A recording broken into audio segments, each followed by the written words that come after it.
بسم الله الرحمن الرحيم تبارك الذي بيده الملك وهو على كل شيء قدير الذي خلق الموت والحياة ليبلوكم أيكم أحسن عملا وهو العزيز الغفور الذي خلق 7 سماوات طباقا ما ترى في خلق الرحمن من تفاوت فارجع البصر هل ترى من فطور ثم ارجع البصر كرتين ينقلب إليك البصر خاسئا وهو حسير ولقد زينا السماء الدنيا بمصابيح وجعلناها رجوما للشياطين وأعتدنا لهم عذاب السعير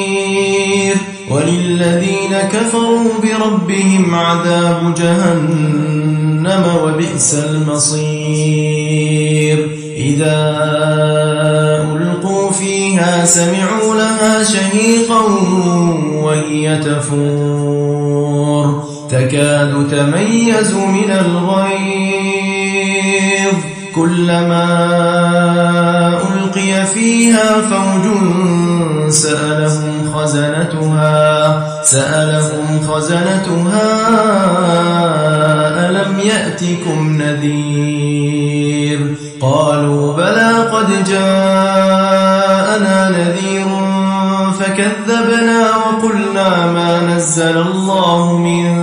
شيء إن أنتم إلا في ضلال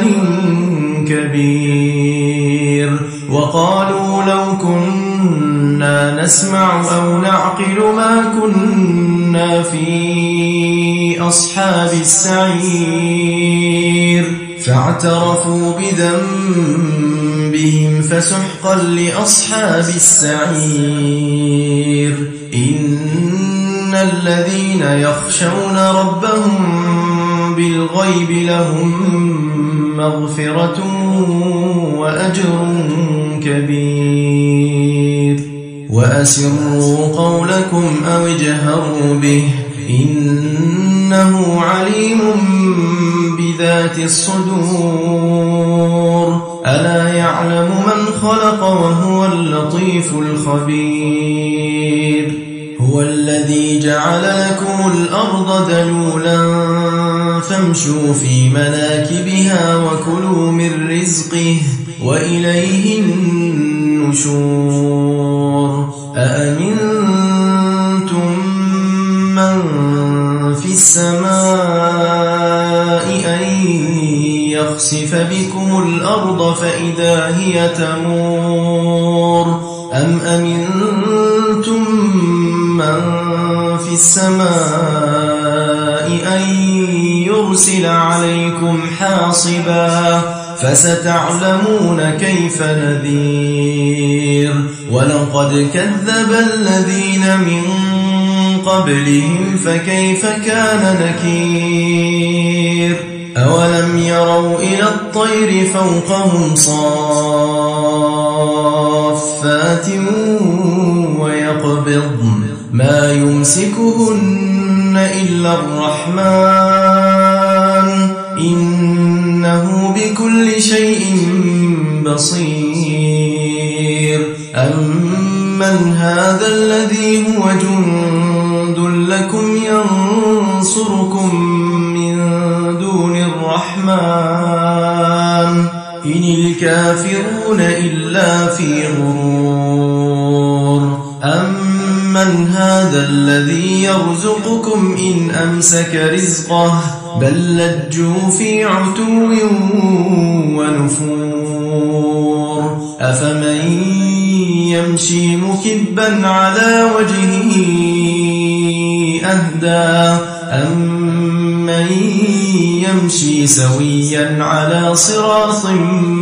مستقيم قل هو الذي